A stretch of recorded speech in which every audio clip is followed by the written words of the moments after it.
रत्ना बहुत ही तेज और चालाक लड़की थी। वहीं उसकी देवरानी बहुत ही सीधी और मासूम थी। एक दिन सुबह सुबह की बात है जब पायल रत्ना के कमरे में जाती है। जेठानी जी, आपको याद है आज बिजली के बिल को भरने की आखिरी डेट है। मैं तो कामों के चक्कर में भूल ही गई थी। हाँ देवरानी जी, मेरे दिमाग से निकल गया था।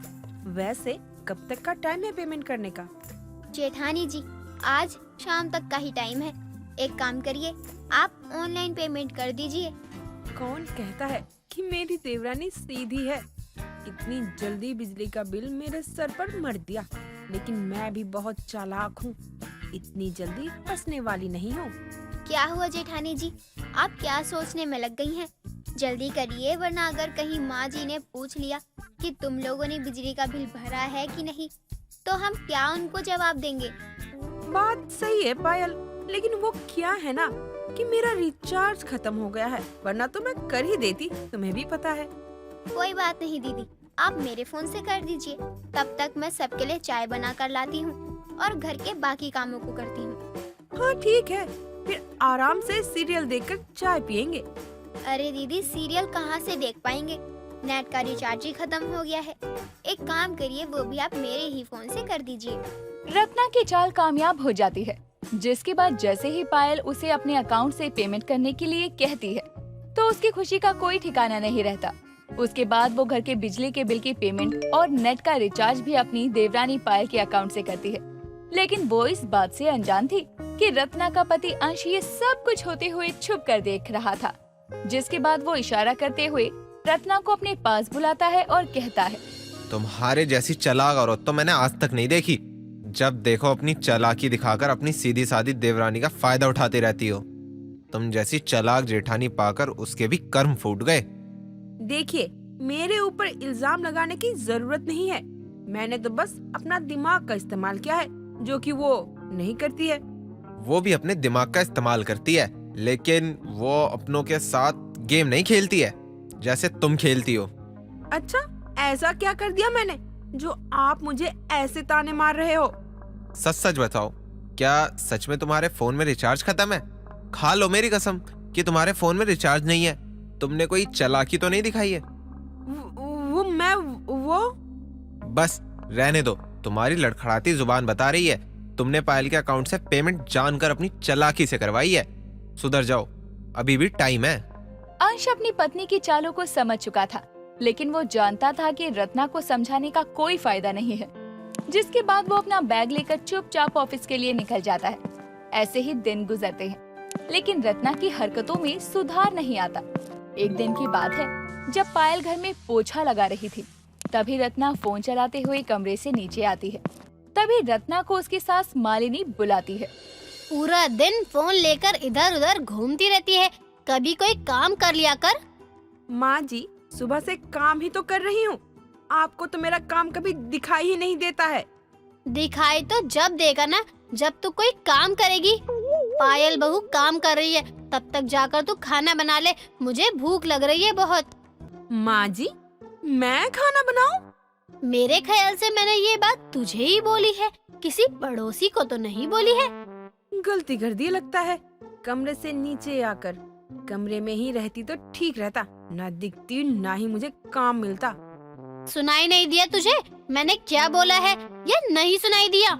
जी माँ जी, आ गए समझ में। जा रही हूँ किचन में। रत्ना ये बोलकर मुंह बनाते हुए किचन में चली जाती है, लेकिन उसका काम करने का बिल्कुल मन नहीं था। वो मुंह टेढ़ा करके फ्रिज से सब्जियां निकालकर काट तो रही थी, लेकिन अपनी सास को सुनाई जा रही थी। तभी उसकी नजर अपनी देवरानी पर जाती है, जो कि सामने से आ रही थी। जल्दी से अपना फोन निकालकर रत्ना फोन पर बात करने का झूठा नाटक करते हुए कहती है, अरे कोई काम खुद भी कर लिया करो यार। सभी लोग सारा काम मुझे ही दे देते हो। मैं इंसान हूँ या रोबोट? देखिए, अभी मैं किचन में खाना बना रही हूँ। अभी टाइम नहीं है मेरे पास कि मैं आपकी फाइल ढूंढकर आपको व्हाट्सएप कर सकूं। रखिए फोन। क्या हुआ जेठानी जी, आप इतनी परेशान क्यों लग रही हैं? और किस बात पर इतना चिल्ला रही हैं आप, वो भी इतनी बुरी तरह से? और किस पर चिल्ला सकती हूँ? तुम्हारे जेठ जी को छोड़कर कोई काम खुद नहीं कर सकते। सुबह जाते जाते अपना फाइल भूल गए, कह रहे हैं मुझे ढूंढकर व्हाट्सएप कर दो। ये भी भला कोई बात हुई? हाँ तो कर दीजिए, इसमें प्रॉब्लम क्या है? उनका काम नहीं रुकना चाहिए ना। जरूरी काम होगा तभी मांग रहे होंगे वो। देवरानी जी, मुझे टाइम लगेगा और माँ जी ने मुझे खाना तैयार करने को बोला है। अगर खाना तैयार नहीं किया तो माँ जी मुझे सुनाएगी, और व्हाट्सएप नहीं की फाइल तो तुम्हारे जेठ जी मुझे सुनाएंगे। जेठानी जी, आप परेशान मत होइए, आपको कोई भी कुछ नहीं सुनाएगा। आप जाकर जेठ जी की फाइल ढूंढ लीजिए और मैं खाना बना लेती हूँ। माँ जी पूछेंगी तो आप बोल देना कि आपने सारा खाना बनाया है। रत्ना की चाल एक बार फिर से कामयाब हो जाती है और अपनी देवरानी पायल की बात सुनकर रत्ना मन ही मन खुशी से झूम उठती है। उसे इस बात की खुशी थी कि उसने अपनी देवरानी को बेवकूफ बना दिया था। अब पायल बेचारी खाना बनाती है और अपने कमरे में फोन चलाते हुए निकल जाती है। लेकिन तभी मालिनी बाहर से आती है और वो रसोई में पायल को काम करता देखती है तो गुस्से में रत्ना के कमरे में जाती है। तू अपनी चालाकियों से बाज नहीं आएगी ना?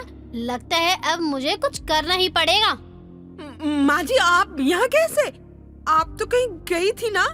तू मेरी छोड़, अपनी बता। तू अपने आप को ज्यादा चालाक समझती है क्या?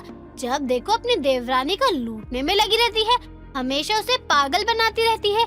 खाना बनाने को तुझे बोला था तो वो किचन में क्या कर रही है? माँ जी, वो मैं अंश जी की फाइल ढूंढने आई थी। उन्हें व्हाट्सएप करनी थी तो थोड़ा आराम करने लगी। उन्होंने ही बोला था, तभी मुझे कमरे में आना पड़ा। अच्छा ठीक है, मैं अंश को ही फोन करके पूछ लेती हूँ वो कौन सी फाइल भूल गया था जिसे ढूंढने के लिए उसने तुझे बोला। अगर आज तू झूठी साबित हुई या तेरी कोई चालाकी सामने आई तो तू अपने मायके रवाना हो जाइयो। मालिनी रत्ना पर बहुत गुस्सा करती है और उसके बाद उसे डांटकर अपने बेटे अंश को कॉल मिलाने लगती है। तभी रत्ना उसके पैरों में गिरकर हाथ जोड़ते हुए कहती है, नहीं माँ जी, उनको फोन मत कीजिए, उनको मत बोलिए, मैं झूठ बोल रही हूँ। मैंने ही अपनी चालाकी से देवरानी जी को पागल बनाकर काम पर लगा दिया और खुद आकर आराम करने लगी। तेरे अंदर दया नाम की चीज नहीं है, मैं इसीलिए उसे कुछ नहीं बताती हूँ, ना ही समझाती हूँ कि तुम दोनों के बीच में कोई दरार ना आए, क्योंकि विश्वास अगर एक बार टूट जाए तो दोबारा नहीं बनता। जिस किसी दिन उसने तेरा एक भी झूठ पकड़ लिया, उस दिन तेरी सारी चालाकियाँ धरी की धरी रह जाएंगी। इसीलिए बोल रही हूँ, सुधार ले अपनी आदतें। मालिनी तो इतना कहकर वहाँ से चली जाती है। उसे लगा था कि अब उसकी बहू सुधर गई होगी, लेकिन अपनी सास से इतना सुनने के बाद भी रत्ना की हरकतों में बिल्कुल भी सुधार नहीं आता। दिन गुजरते हैं और एक दिन वो अपनी देवरानी पलक के पास जाती है। देवरानी जी, माँ जी ने हमारे बाकी के सारे गहने तो लॉकर में रखवा दिए थे, लेकिन तुम्हारी मुंह दिखाई का सोने का हार अभी भी तुम्हारे पास ही होगा ना? मैं सोच रही थी कि बैंक में पैसे जमा करवाने जा रही हूँ, कहो तो उसे भी रखवा दूँ। बिल्कुल भाभी, इसमें पूछने वाली आखिर बात क्या है? ये लीजिए जेठानी जी और रखवा दीजिए लॉकर में। क्या बात है, मेरी देवरानी कितनी सीधी है, एक बार में ही मेरी सारी बातें मान लेती है। अब इस बेचारी को क्या पता कि यह हार किसी बैंक के लॉकर में नहीं बल्कि मेरी माँ के पास जा रहा है। चल रत्ना, लग जा काम पर। रत्ना बड़ी खुशी के साथ सोने का हार हाथ में लिए छुपते छुपाते पायल के कमरे से निकल रही थी, लेकिन वो इस बात से अनजान थी कि मालिनी की नजर उस पर पड़ गई थी। सबकी नजरों से छुपकर वो घर से निकल जाती है। रत्ना ये बात नहीं जानती थी कि उसकी सास भी उसका पीछा कर रही थी। कुछ देर बाद वो अपनी माँ से मिलकर उसे सोने का हार देती है। माँ, इस हार को अपने पास छुपा कर रखना, जब मैं मायके आऊंगी तब पहनूंगी। लेकिन बेटी, अगर किसी ने तेरे ससुराल में इस हार के बारे में पूछ लिया और तेरी देवरानी ने बता दिया कि उसने ये हार तुझे दिया था, तो तू क्या करेगी? माँ, आप इतना मत सोचो। मैं जब घर वापस जाऊंगी तो थोड़ा चोट लगाकर जाऊंगी, बोल दूंगी रास्ते में चोर ने छीन लिया। मैं क्या करूं? मेरी देवरानी बहुत सीधी है, वो आज तक अपनी चालाक जेठानी की चालाकी नहीं पकड़ पाई, तो अब क्या खाक पकड़ेगी? सच में बेटी, तू तो बहुत चालाक है, तू तो किसी को भी पागल बना देगी। दोनों माँ बेटी इस बात से बेखबर थे कि रत्ना की सास उनकी सारी बातें छुप कर सुन रही थी, जिसे सुनने के बाद वो उनके पास आकर दोनों को डांट लगाती है। बहू तो इतना गिर जाएगी, मैंने कभी नहीं सोचा था। तुझे कोई सफाई देने की जरूरत नहीं है, तू अपनी माँ के साथ ही हमेशा के लिए चली जा। बाकी लोगों को जवाब मैं दे दूंगी, क्योंकि तू तो सुधरने वाली है नहीं। अगर तू इस घर में रहेगी तो घर तोड़ेगी ही, जोड़ेगी कभी नहीं। अपनी सास की ये धमकी सुनकर अब रत्ना के होश उड़ जाते हैं। वो बहुत घबरा जाती है और अपनी सास के पैरों में गिड़गिड़ाकर उससे माफी मांगती है और ये वादा भी करती है कि दोबारा वो कभी अपनी देवरानी के साथ किसी भी तरह की कोई चालाकी नहीं दिखाएगी। भावना बहुत ही उम्मीदों के साथ अपने ससुराल आती है। ससुराल में उसका बहुत ही अच्छे से स्वागत किया जाता है और ये सब देखकर वो बहुत खुश होती है। ससुराल में भावना की 2 सास होती थी, एक उसके पति की माँ शारदा और दूसरी उसके पति की मौसी रेखा। भावना दोनों को ही एक समान मानती थी और दोनों की इज्जत करती थी। एक दिन भावना अपनी दोनों सास के लिए सुबह सुबह चाय नाश्ता लेकर जाती है और उन्हें दे देती है, जिसके बाद उसकी दोनों सास चाय नाश्ता करती हैं। लेकिन जैसे ही रेखा चाय की पहली चुस्की लेती है, वो वही चाय गिराकर बोलती है, ये कैसी चाय बनाई है बहू तूने? तुझे तेरी माँ ने एक ढंग की चाय बनानी भी नहीं सिखाई क्या? ऐसे बनती है क्या चाय? मासी सासू माँ, मैंने तो ठीक ही बनाई थी। आप बता दो कोई कमी रह गई हो तो? अरे नालायक, जब रेखा बोल रही है कि चाय अच्छी नहीं बनी है तो इसका मतलब यही है ना कि चाय में कोई कमी है। अब ये भी हम ही बताए तुझे, तू क्या करेगी? अपनी सास पर बस हुक्म चलाती रहेगी। माँ जी, मैंने तो कुछ बोला भी नहीं है। मैं आप दोनों पर हुक्म कैसे चला सकती हूँ? दीदी देख रही हो तुम, कल की आई हुई इस लड़की की जुबान कितनी चल रही है। दीदी से आज तक मैंने ऐसे बात नहीं करी और तू दीदी से इतनी बदतमीजी से बात कर रही है। शर्म है या बेच खाई तूने वो भी? आप गलत समझ रही हो। मैं तो बस पूछ रही हूँ कि क्या गलती हो गई है मुझसे जो आप दोनों मुझे इतना सुना रही हो। सच में मैंने कुछ भी जानबूझकर नहीं किया है। तेरा मतलब क्या है कि मैं झूठ बोल रही हूँ? मुझे परेशान करने के लिए यही बोलना चाहती है ना तू? एक तो तूने पहले चाय नाश्ता ठीक से नहीं बनाया और जब रेखा ने तुझे तेरी गलती बता दी है तो उसे मानने के बजाय उसी से बहस कर रही है। रुक, तुझे तो मैं बताती हूँ, तेरी अकल ऐसे ठिकाने नहीं आएगी। दीदी आप खामाखा अपना क्यों खून जला रही हो? मैं हूँ ना इसके लिए। मैं तो इसको अच्छे से सबक सिखा दूंगी। बहू सुन, अब एक काम कर, घर के सारे पर्दे, चद्दर, कंबल सब दोबारा धो दे, वो भी हाथ से। मासी सासू माँ, अभी 2 दिन पहले ही ये सब ड्राई क्लीन होकर आया था ना, अब तो दोबारा धोने की क्या जरूरत है? आप कोई और काम बता दो, मैं वो कर देती हूँ। तुझे समझ नहीं आ रहा है? जो रेखा बोल रही है वही कर जाकर, और जब ये काम हो जाएगा तो पूरे घर को वापस से अच्छे से साफ करियो। कोई बहाना नहीं चाहिए मुझे। माँ जी, आप इतना गुस्सा क्यों कर रही हो? पहले तो आप ऐसी नहीं थी, फिर अब क्यों इतना गुस्सा करने लगी? मुझसे कोई गलती हो गई है क्या? तो मुझे बताओ ना, ऐसा क्या कर दिया मैंने? गलती तुझसे नहीं हमसे हो गई है, जो तुझे इतनी ढील दे दी है। शुरू में ही दबा कर रखते ना तो अब तक अकल आ ही जाती। तेरी माँ ने तो तुझे कुछ सिखाया नहीं है। अब जा यहाँ से। भावना अपनी दोनों सासों का ये बर्ताव देखकर बहुत ही हैरान हो जाती है, लेकिन बेचारी करती भी क्या। वो अपनी सास की बहुत इज्जत करती थी, इसीलिए चुप रह जाती है।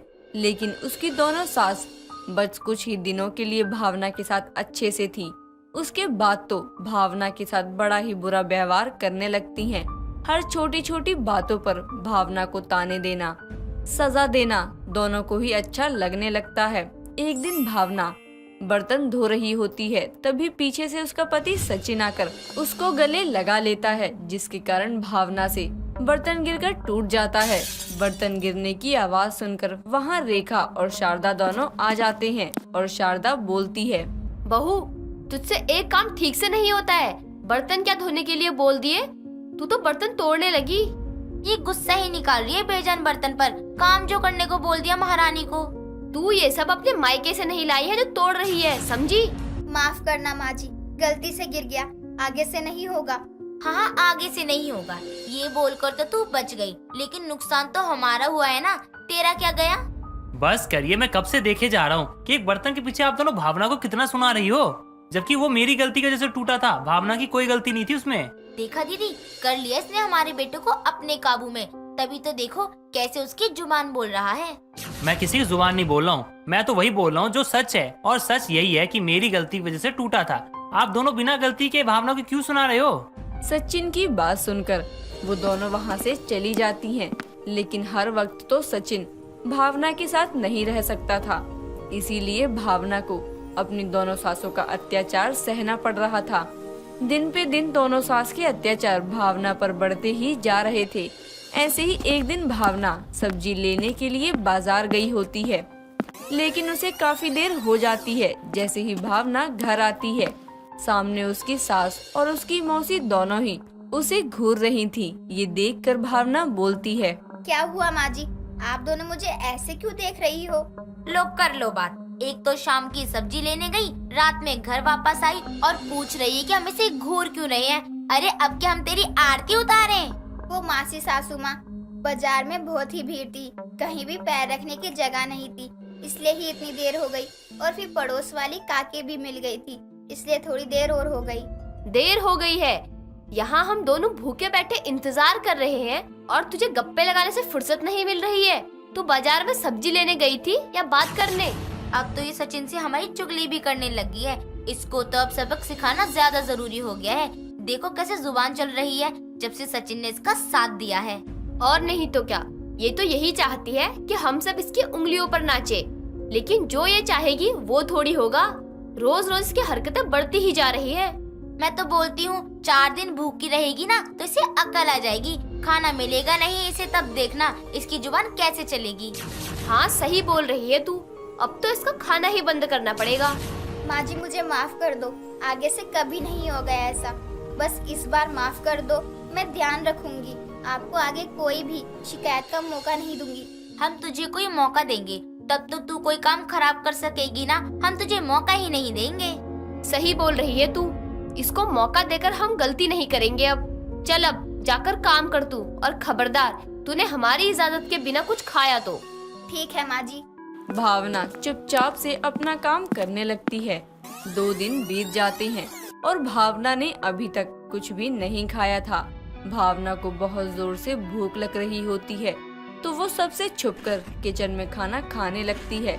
लेकिन भावना की किस्मत इतनी खराब होती है कि उसे खाना खाते हुए उसकी मौसी सास रेखा देख लेती है और किचन में जाकर जोर से भावना को थप्पड़ मारती है और बोलती है, तुझे मना किया था ना कि हमारी इजाजत के बिना तू कुछ भी नहीं खा सकती है, लेकिन तूने फिर भी खाना खा लिया। मासी सासू माँ, बहुत ही भूख लग रही थी, चक्कर आ रहे थे इसलिए। दोनों की आवाज सुनकर वहाँ शारदा भी आ जाती है। रेखा शारदा को सारी बातें बता देती है और ये सब सुनने के बाद शारदा भावना से बोलती है, इसने तो जैसे हमारी बातें ना सुनने की ठान ही रखी है, लेकिन इसकी ये सब हरकतों से कुछ होने वाला नहीं है। इसकी इस गलती के लिए इसे माफी बिल्कुल नहीं मिलेगी। माफी? अरे दीदी, माफी नहीं बल्कि इसे तो सजा मिलनी चाहिए।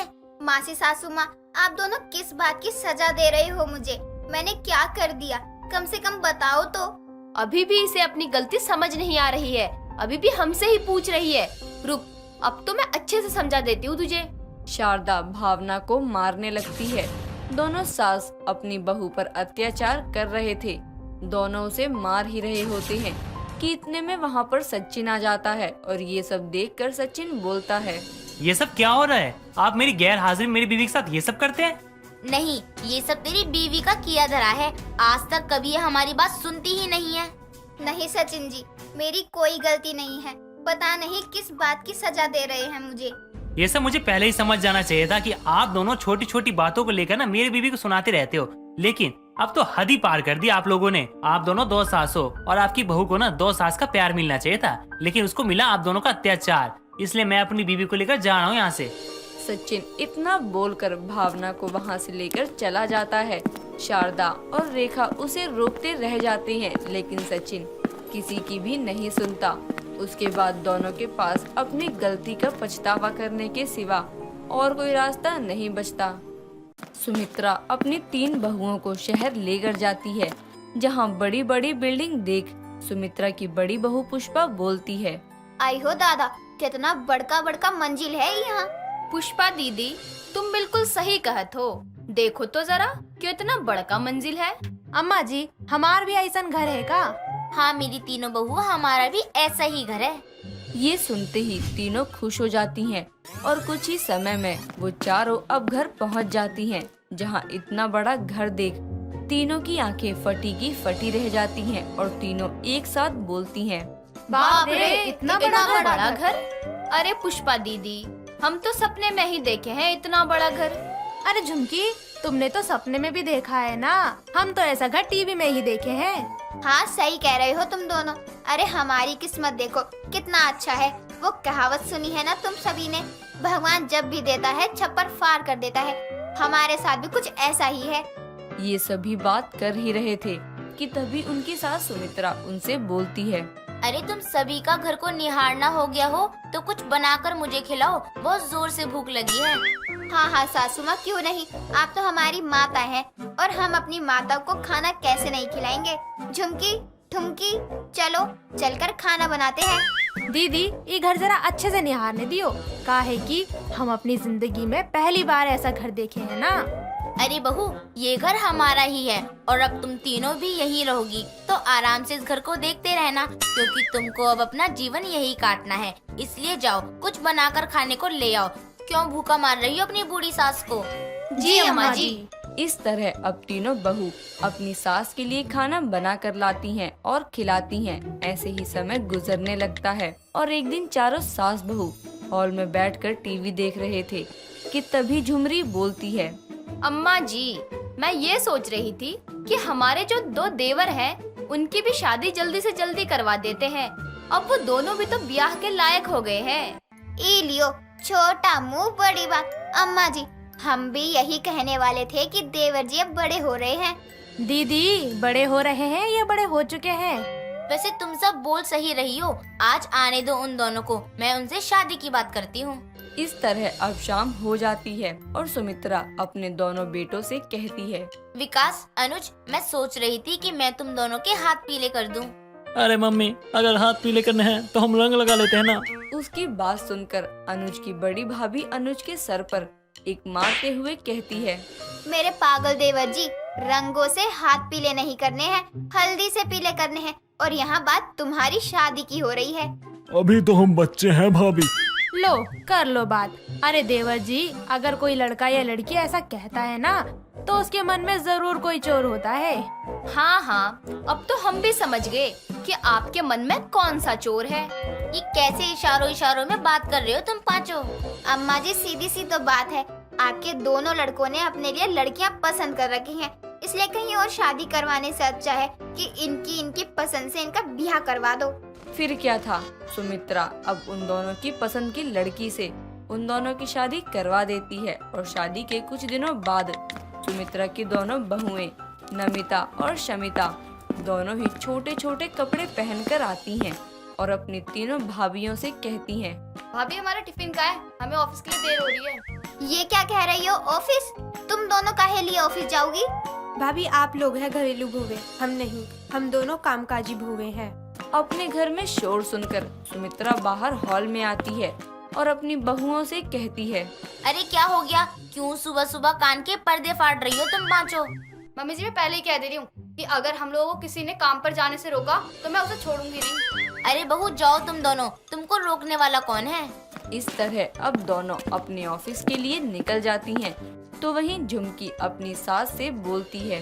अम्मा जी, हम पहले ही समझा दे रहे हैं, आप अपने सर पर चढ़ा रही हैं इन दोनों को। अरे बहू बस कर, मैंने आज तक किसी को कुछ भी करने से नहीं रोका है। सब अपने मन मर्जी के हैं, जिसे जो करना है करो। इतना कहकर सुमित्रा वहाँ से चली जाती है और ऐसे ही अब दिन गुजरने लगते हैं। एक शाम जब शमिता और नमिता ऑफिस से घर आते हैं, तब झुमरी अपनी दोनों देवरानियों से कहती है। आ गई मेरी दोनों देवरानी, अब चलो जल्दी से रोटी बनाकर सभी को खिला दो। ये सुनते ही शमिता का गुस्सा 7वें आसमान पर चढ़ जाता है और वो गुस्से में अपना मुंह लाल करते हुए बोलती है। तुम गवारों के पास दिमाग है भी या नहीं? उसका ये बर्ताव देख ठुमकी को बहुत गुस्सा आता है और वो गुस्से में बोलती है। अरे दिमाग तो तुम में नहीं है। अरे अपनी जेठानी से कैसे बात करनी है, तुम्हारे माँ बाप ने तुमको समझाया नहीं क्या?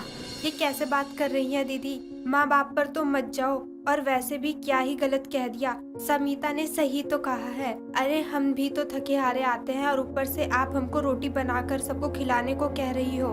आहा, आई बड़ी गढ़ फतेह करने वाली। अरे कठिन क्या करना, तुम जानती हो।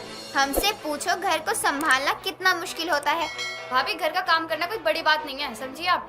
अरे घर घाट एक करना, तुम जानती हो कि कठिन परिश्रम किसे कहते हैं। अब उन सभी की लड़ाई देख सुमित्रा का पारा हाई हो जाता है, जिसके बाद सुमित्रा बोलती है, अरे बस करो तुम पांचों, तुम सबसे तो मैं परेशान हो चुकी हूँ। वो कहावत सुनी है ना तुमने, इंसान ही इंसान को डस रहा है, सांप एक कोने में बैठा हंस रहा है। ठीक उसी तरह तुम पांचों, अरे तुम ऐसे झगड़ती हो जैसे तुम एक दूसरे को मार ही डालोगी। एक काम करो झुमरी, आज से तुम कोई भी काम नहीं करोगी।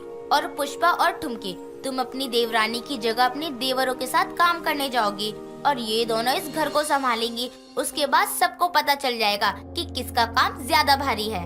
इस तरह अब पांचों बहुएं अपनी सास की बात मान जाती हैं और पांचों अब अपना अपना काम एक दूसरे से बांट लेती हैं।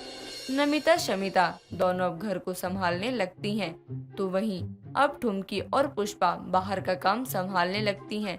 ऐसे ही अब समय बीतने लगता है और एक दिन अपने कमरे में बैठी पुष्पा अपनी देवरानी ठुमकी से कहती है, ठुमकी तुमको पता है हर किसी को अपने ज्ञान का घमंड होता है, लेकिन अपने घमंड का ज्ञान किसी को नहीं होता है। क्या मतलब? हम सभी पांचों को अपने अपने काम पर बहुत ही ज्यादा घमंड था, लेकिन हमने अपने घमंड का अंदाजा भी नहीं किया कि हमने अपनी लड़ाई के पीछे अपनी सास को कितने दुख दिए हैं। सासू जी ने अपने बच्चों के लिए अपनी शादी उनसे करवा दी जिनको वो चाहते थे, और हम तीनों है कि हम तीनों उन दोनों के काम को लेकर उन दोनों को बहुत बोला, लेकिन हम पांचों को अपनी लड़ाई में ये भूल गए कि सासू माँ को कितना बुरा लगा होगा जब उनके बच्चे उनके सामने ही ऐसे जानवरों की तरह लड़ रहे हैं। दोनों आपस में बात ही कर रही थी कि तभी उनकी ये बात शमिता और नमिता भी सुन लेती हैं और उनको भी अपने किए पर पछतावा होता है। जिसके बाद अब चारों अपनी सास सुमित्रा के पास जाती हैं और अपनी सास से कहती हैं, मम्मी जी, हम सबको माफ कर दो। पर क्यों? मम्मी जी, हम अपनी लड़ाइयों के बीच आपकी ममता भूल गई, इसलिए हमें माफ कर दीजिए। हाँ मम्मी जी, हम आपको समझ ही नहीं पाए और हम सब अब साथ रहेंगे और लड़ेंगे भी नहीं। अपनी बहू को माफी मांगता हुआ देख अब सुमित्रा सभी को माफ कर देती है और इस तरह अब सभी खुशी से मिलकर रहने लगते हैं। दोस्तों, अगर आपको ये कहानी पसंद आई तो इसे लाइक करें, शेयर करें और कमेंट करके बताएं कि कहानी में आपको सबसे अच्छा क्या लगा।